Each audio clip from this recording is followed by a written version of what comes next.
Construction workers are migrants coming from different parts of the country to the city to live on a construction site as long as the construction is underway.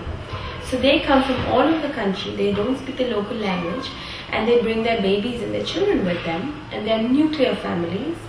So there is no support structure in the family like an aunt or a grandmother or somebody who can take care of the child while both the parents are working. The child is left to fend for herself or himself. And so it's very common to see a 6-year-old girl or boy looking after his or her two siblings who might be 3 and 4 and managing the household duties. And so there is really no question of being a child about playing, enjoying, going to school, all those other things that we take so much for granted. So mobile creche really is about a multiple level of intervention. One is to have a space where the young child, a very young child, can get the support and the care it deserves and requires to be able to kind of lay the foundations for growth and development, and then to free up the older child from the burden of childcare and to allow her to be able to get into school, and then of course to support the working mother and the working parent so that they know that their children are safe and that their children are getting all the requirements needed, and they don't have to worry about them falling into a pit or getting poked by a steel rod lying around or all the things that a very, very dangerous construction site has. So that is what mobile creche does. It kind of looks at what is the situation of the child in this community and then supports the child in a very holistic manner.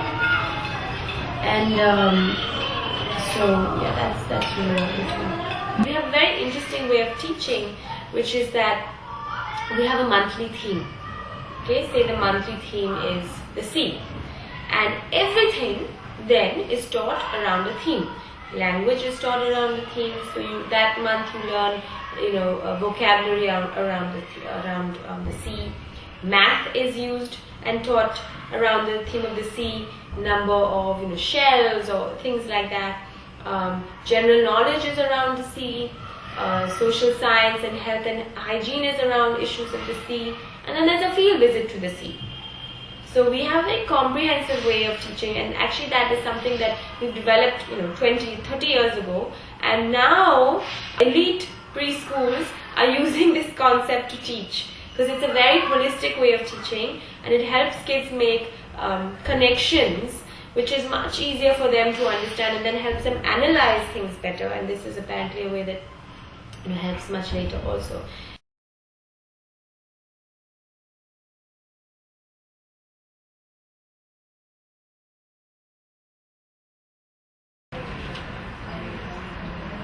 The project that was selected was impacts of urban development on wetland. Whatever the children had learned through the process of this project, they wanted to share whatever information they had gained in this entire process, and what better way than puppet shows.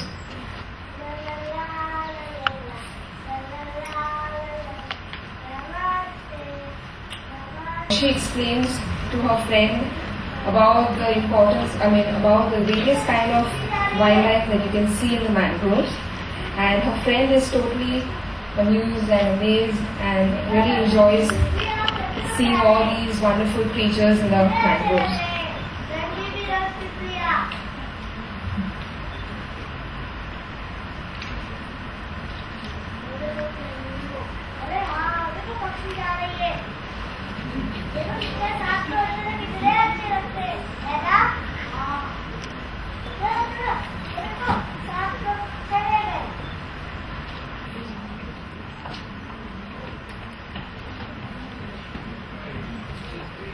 To constantly be promoting literature, to be promoting through audio, visual aids, TV, all the uses of media technology to spread the awareness of the very, very young child, because also there's this feeling that the very young child should be with the mother, and the mother is best. Putting a child in a creche, putting a child in a daycare center is almost like the mother is giving up her responsibility. You leave them with a grandparent, which is giving them the emotional security and all that kind of foundation that they require, but perhaps not the stimulation and the play that is required for them. So they're very loved but they might not be getting all the stimulation that they require to grow intellectually and cognitively. And over the last 20 years or so, we have trained over 5,000 people in early childhood care and development. And this includes people who have gone on to be teachers, government officials, other NGOs, a whole variety of groups. And so we thought, why don't we use this as a basis to start training women from the construction sites themselves to be able to run the centers. I think initially a lot of women were very frightened, very scared, didn't really want to do it, couldn't really understand what was going on. But I think something really wonderful has happened in terms of the friendships they've made and the kind of relationships they've formed with the teacher. She's just 17.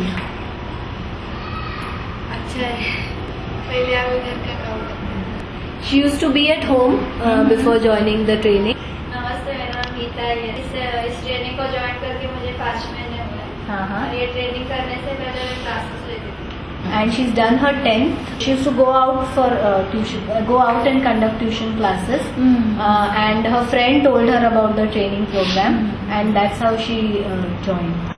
I think that as these women start coming into the organization, as a kind of a core team starts getting formed, more women start getting recruited, aware, then we can start thinking about how can we kind of involve them much more in decision making, how can they get the training and the support they require, build their capacities for decision making.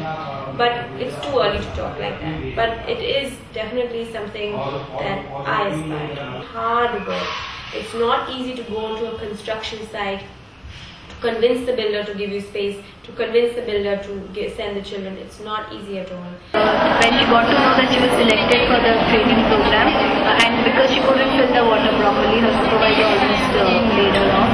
And but when they got to know that she's joining the training program, they said you can't live on the site because you no longer work there. And she called her mother up and asked her to send her brother to the site to put their work. One of my dreams is to be able to pay our teachers well. I think that's something that is amazing about the mobile creche teachers, is that no matter if they feel the child will be there for one day, they will give their all to that child and they will do the best they can by that child. And it's very hard. It's easy to say, but it's very hard to do, because it can be very disheartening that you've invested all this time and effort and the child is learning, and then one day the child is gone because the parents, they didn't get paid and they had to go to another site, or they finished their work and they went to another site, and they didn't take your contact number, and so you might never see the child again. Right? So it's very emotionally difficult. It's physically demanding to be on a construction site. Only recently the construction companies have started giving better facilities. There were times when they had, they used to teach in these centers which were made of tin, and it was in the middle of the summer and there was no electricity, and you would be sweating and you would be hot and bothered, and it would be dark, and you had to teach and you had to work with kids, and you'd be excited, you'd be jumping around, and you had to be a model. So they have gone through really difficult times. And I wish that we could pay them much better.